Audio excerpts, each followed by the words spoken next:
But as soon as they can get onto that, they can climb back up. Now, these two different fruit bats, different bat species, both fruit bats, and both referred to as megabats as well. And that reflects the fact that they are very large bats. That's just lazy. Come on, fly. This is Hombo.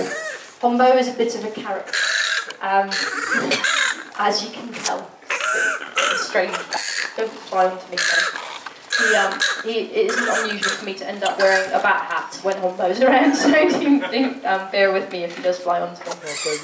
Just have to unhook him and put him back on the mesh. Anyway, yes, what I was saying, they're both referred to as megabats because they are quite big bat species. Livingston's fruit bats are one of the biggest bats in the world, the 4th largest species. Their wingspan can be anything up to 1.4 metres for a big bat, which is actually about the same as my arm span. So an adult Livingston's fruit bat, which most of ours are living down at that end of the enclosure. You going to show how clever you are? Right, they like to pull the chain up. So yes, most of our really big bats do live at the far end, so they're quite big animals. But you do get tiny little bats as well. All the talks for today, and welcome to the bat enclosure. I've brought some food for the bats, which is why they're interested and flying down to see us. I've got today a mixture of cucumber, cauliflower leaves, cauliflower, tomato, melon, and so I saw some pear in there as well. Melon. So a lovely fruit and vegetable salad. And I'm going to spread it out around these little food cups on the ropes around the front of the enclosure. There are 40 bats living in here at the moment. So probably the first thing you're wondering is why have I not got very much food? The reason for that is I'm not trying to feed very many of the bats that live in here. So we've got 2 different kinds of bats that live in this enclosure. The big black bats are called Livingston's fruit bats, and they're from a group of islands called the Comores, which are between Africa and Madagascar. And then the smaller bats with golden heads and shoulders are Rodrigues fruit bats, which are from an island called Rodrigues, which is near Mauritius. Now, it's only the Livingston's bats I'm trying to feed, but not even all of them, because they've sort of got a very, very strict hierarchy in the enclosure, and the way the territories and things are arranged.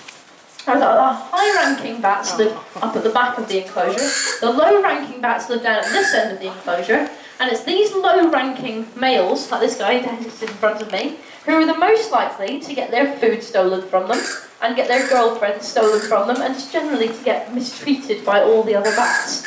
And so they're the ones we need to keep a very special eye on, to make sure they are getting plenty of food. And the reason we know that they need this extra little feed that I give them at 2:30, is because we weigh every single bat every week to keep track of how they're doing, and we do see that they do lose weight if we're not keeping a special eye on them. So we give this little extra feed, which is on top of the 2 feeds that the entire enclosure gets, and it's just a little bit to top them up and to keep them at a decent weight. Because the others pick on them, so we need to keep a special place. Now, the food we give them is quite different to the food they'd eat out in the wild. They definitely wouldn't be getting cauliflower in the wild. The reason that we give them things like that here is because we grow most of the fruit and veg our animals are given right here in the park. And there's a big difference between what will grow in a tropical rainforest in the Comores and what will grow in a polytunnel in Jersey. And over the years we have tried to grow exactly the same things that they would eat in the wild, but we found that most of them just won't grow. There's not enough light, not enough sunshine here. And the ones that did grow didn't produce very much fruit, so were a bit of a waste of time. And the fruit they did produce actually didn't have the same nutrient value as the fruit that they would be eating in the wild. Anyway, our fruit seemed to end up sweeter. So growing it in different soil and using different water to water it, and it ends up different. And sweeter is not better. Sweeter just means that you're going to end up with very unhealthy, slightly overweight bats, possibly with no teeth.